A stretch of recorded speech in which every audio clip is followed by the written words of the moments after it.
भगवान शंकर अपने तत्व का बहुत बतला रहे थे। ब्रह्मा जी ने कहा कि देखो मुझे भी कोई स्थान मिल जाए, मेरे मंदिर नहीं बनेंगे पर स्थान तो कहीं ना कहीं मिलना चाहिए। भगवान शंकर तो बड़े दयालु हैं, क्षण भर में रुष्ट तो क्षण भर में प्रसन्न भी हो जाते हैं। इनको भोले भाले कहते हैं। भोले और भाले दो शब्द हैं, एक ही शब्द समझ लेते हैं हम, भोले भाले। एक भोले और एक भाले। बोले गड़बड़ करने के लिए, गड़बड़ करने वालों के लिए भाले हैं, जो गड़बड़ करने वाले हैं उनके लिए शंकर जी भाले हैं, और जो प्रेम से भजने वाले हैं उनके लिए शंकर जी भोले हैं। प्रेमियों के लिए भोले हैं। ब्रह्मा जी से कहा अब तुम शरण में आए हो तो तुम्हें मैं वरदान देता हूं कि वैतानिके सुगृह्येषु यज्ञेषु च भवान गुरु। जब भी कोई यज्ञ होगा तो उसमें पहले ब्रह्मा जी का आसन लगाया जाएगा। जिस यज्ञ में ब्रह्मासन नहीं लगेगा वो यज्ञ पूरा नहीं माना जाएगा। आप देखिए आचार्य लोग जब यज्ञ कराते हैं तो यज्ञ वेदी की दक्षिण दिशा में एक ब्रह्म पात्र रखते हैं, ब्रह्मा जी का स्थान बनाते हैं। तो वो ब्रह्म स्थान क्यों? बोले ब्रह्मा जी को शंकर जी का वरदान है कि जब तक तुम्हारी पूजा नहीं होगी, तुम्हारा यज्ञ में स्थान नहीं होगा, तब तक वो यज्ञ परिपूर्ण नहीं माना जाएगा। इसलिए ब्रह्मा जी का वहां स्थान हो गया। भगवान शंकर ने केतकी के पुष्प को श्राप दे दिया, तूने असत्य भाषण किया है तो तू मेरी पूजा में नहीं आएगा, पूजा से बाहर हो जाएगा। केतकी का पुष्प भगवान से प्रार्थना करने लगा, बाबा भोले बाबा ऐसा मत करिए। तो भोले बाबा ने कहा कोई बात नहीं है, मेरी पूजा में तो तू नहीं लग सकता, लेकिन अन्य देवताओं की पूजा में तेरा प्रयोग हो सकेगा। और भगवान शंकर के जो मंडप बनता है उस मंडप में केतकी के पुष्प को लगाया जा सकता है। भगवान शंकर ने यहां कहा है कि मेरे ऊपर तो तू नहीं चढ़ सकता, मेरी पूजा में नहीं लगेगा, लेकिन मेरे मंडप में तेरा प्रयोग होगा।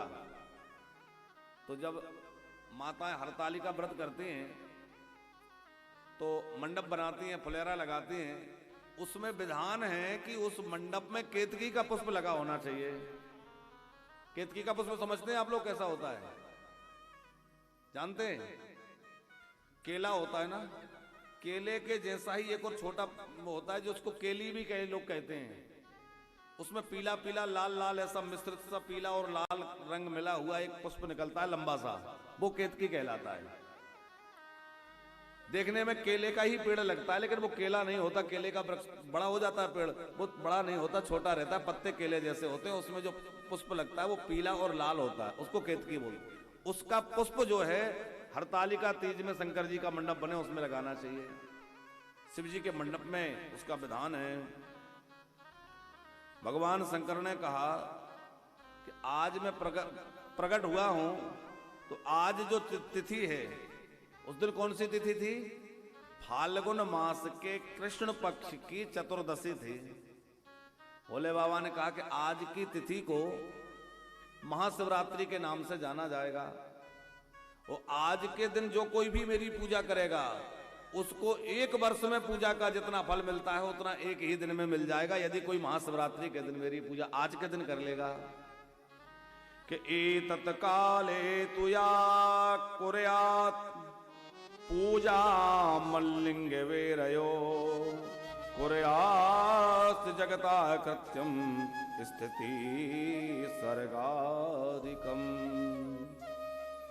एतत् काले तु या कुर्यात्, इस काल में जो मेरी लिंग रूप पूजा करेगा तो उसकी संपूर्ण मनोकामनाएं मैं पूर्ण कर दूंगा। तत्फलम मम पूजायाम वर्षमेकम निरंतरम। शंकर जी कह रहे हैं एक वर्ष तक निरंतर मेरी पूजा करने से, विधि पूर्वक पूजा करने से जो फल प्राप्त होता है, तत्फलम लभ्यते सद्या, वही फल पूरी तरह, सद्या माने कोई कमी नहीं रहेगी। तत्फलम लभ्यते सद्या शिवरात्रो तदर्चनात्। शिवरात्रि में मेरी पूजा करने से वही फल प्राप्त होता है। इसी हम लोगों ने यहाँ पर महाशिवरात्रि का ये अनुष्ठान रखा है, ये तो चल ही रहा है। महाशिवरात्रि में हम लोग